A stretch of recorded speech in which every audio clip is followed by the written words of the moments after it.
depan nanti ketika kurikulum yang kita coba canangkan ini akan bisa didorong menjadi lebih kuat lagi. Tadi kan Mas Zek sempat sharing ya bagaimana perkembangan sejauh ini, juga dari sisi AMSI juga sudah bercerita apa sudah dilakukan, dan kita dari ruangan ini akan lebih strategis apa nih ke depannya seperti itu yang lebih keberlanjutan atau sustainability.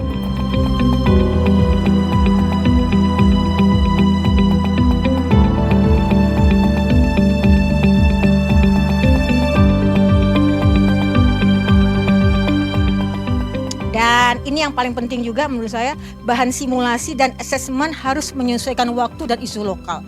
Jadi karena kami ngisinya manual, kegiatan itu ternyata nggak cukup Mbak Heni dan Mas Jack. Jadi mereka harus menulis secara manual, misalnya cara membuat konten positif, kemudian cara melakukan membuat mengidentifikasi berita bohong seperti apa, klarifikasinya seperti apa, itu kan mereka buat secara manual. Nah, jurnalistik itu ternyata ada beberapa materi. Nah, itu Mavindo dan AMSI mungkin bisa menyiapkan modul-modul yang seperti itu, kemudian disosialisasikan ke sekolah. Nah, kalau di DIY mungkin bisa matur ke Pak Kadis, kemudian biasanya masuk ke Renbang. Renbang itu nanti biar kami punya program banyak, Mas. Itu masuk ke dalam kegiatan-kegiatan kami.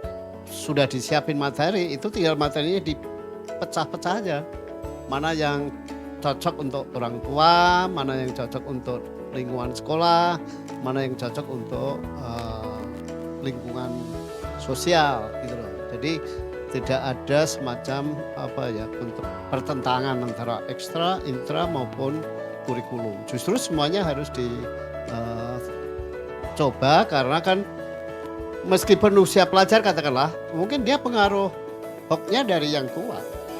Sehingga yang tua juga harus diedukasi. Perbaikan ekosistem media itu juga menjadi hal yang sangat penting yang kita sebut dengan rejuvenasi jurnalisme. Kita saat ini juga bekerja sama dengan Dewan Pers misalnya untuk bagaimana misalnya terkait kemarin terakhir revisi tentang pedoman pemberitaan media siber. Kemudian juga kita juga mendorong adanya publisher rights ya supaya ekosistem media di Indonesia itu menjadi semakin dalam baik. sebuah ekosistem yang besar yang selalu dikatakan bahwa media boleh dia bicara tentang konten, tetapi distribusi penguasanya ternyata bukanlah media. Distribusi media, distribusi berita dan news itu sekarang dikuasai oleh siapa? Oleh tech company besar, Google, Facebook, dan seterusnya.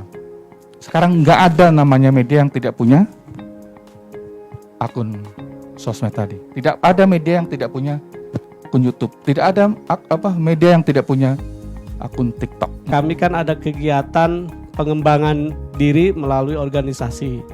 Ini bisa menjadi salah satu workshop kalau sekiranya memang pemerintah bisa menganggarkan kegiatan-kegiatan workshop ini berbasis organisasi profesi, itu juga bisa dilaksanakan.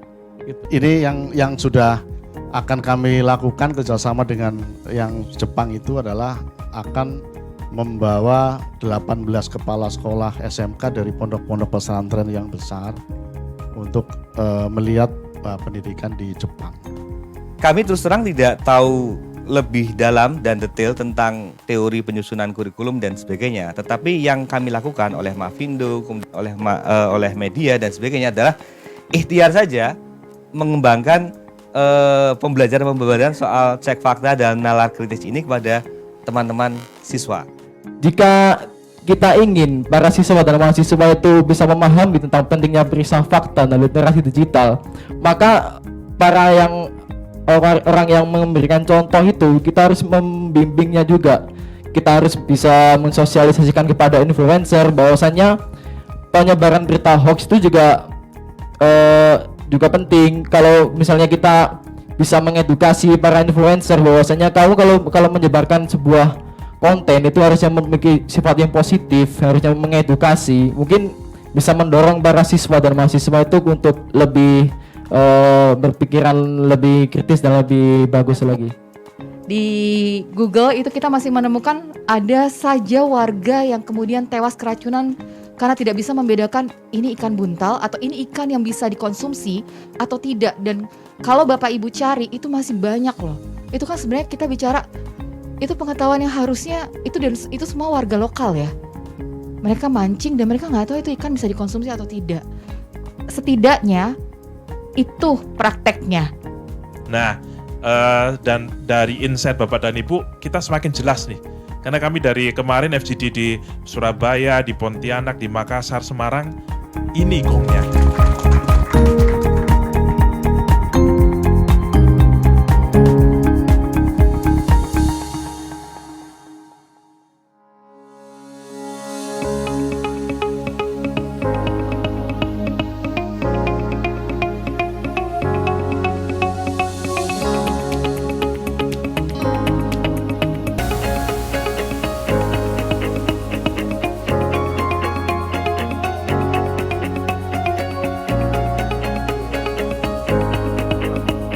Saat ini belum semua guru memiliki pemahaman terhadap cek fakta dan literasi media, ya. Karena pemahaman ini menjadi fundamental yang harus dimiliki agar kita memiliki satu kesatuan jalan, kesatuan bergerak, seperti itu. Karena kalau tidak semua guru tidak memiliki pemahaman ini, maka bisa jadi terjadi nanti sebuah hambatan-hambatan yang lain.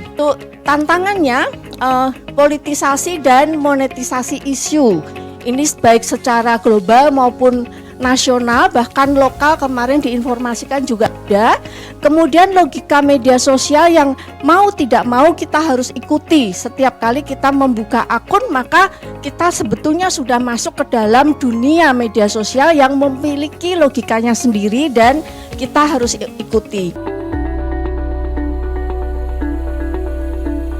Jadi misalnya Mafindo, Aji, AMSI, terus beberapa civil society lain itu sudah mulai peduli soal literasi digital dan juga penanganan hoax gitu. Termasuk juga beberapa kepentingan partai politik ini menjadi ancaman eksternal untuk kita memerangi hoax. Yang penting ada asesmen sebagai ujungnya apa ini barang. Jangan sampai kitanya membuat berita, terus ini begini, terus apa hasilnya apa ini, output dan outcome-nya apa. Jadi jika tidak tuntas, itu akan menjadi kabur apa tujuan akhir dari kita. Kemudian yang saya lihat yang asik itu adalah ini mulai terbentuk paradigma ini harus dilakukan bersama. Ini pentahelix. Tadi kalau lihat ini bahwa mahasiswa punya pasukan besar. Teman-teman sekarang sudah punya trainer. Di AJI, AMSI, trainernya ada banyak. Kemudian, jadi sekolah itu sebenarnya nggak perlu khawatir gitu. Kalau mereka misalnya merasa bahwa isu ini penting, tapi saya bingung mulai dari mana gitu ya. Nah tugas kita nih untuk memberikan arahan. Kayak mungkin Ibu Afina ya, lab school barangkali, lab school nanti bisa ngapain gitu ya. Dimulai dari sana gitu ya. Saya yakin dengan melakukan aktivasi gitu ya di tempat yang semudah mungkin Bapak Ibu bisa implementasikan, itu sangat mungkin nanti kemudian bisa beresonansi menjadi skala yang lebih luas lagi. Nah, jadi saya rasa secara struktural itu perlu kita kejar, tetapi secara basis kita ya sebagai orang yang punya kepedulian, ya aktivitas harus kita lakukan. Secara pribadi maupun mewakili organisasi, AMSI sangat optimistis ini akan jalan. Nanti saya mungkin akan malam nanti kita ada rapat kebetulan, kita akan sounding tentang hasil dari kegiatan hari ini, dan teman-teman pasti sangat optimis karena memang pada pekan ini pun kita sebenarnya sedang menyelenggarakan literasi media di Gorontalo ya, Mbak Mia ya, di Gorontalo ya, atau di Palu. Jadi malah dua, oke. Jadi Palu dan Gorontalo kita sedang jalan, dan juga kita menggandeng ada Diknas, ada menggandeng Diskominfo. Jadi sebenarnya apa yang sudah secara rintisan kita lakukan selama sepanjang tahun ini di 10 kota, itu saya yakin akan bisa kita kerjakan bersama, karena saya bersyukur bisa bertemu dengan Bapak Ibu semua dari berbagai lembaga dan juga berbagai wilayah, berbagai profesi dan seterusnya.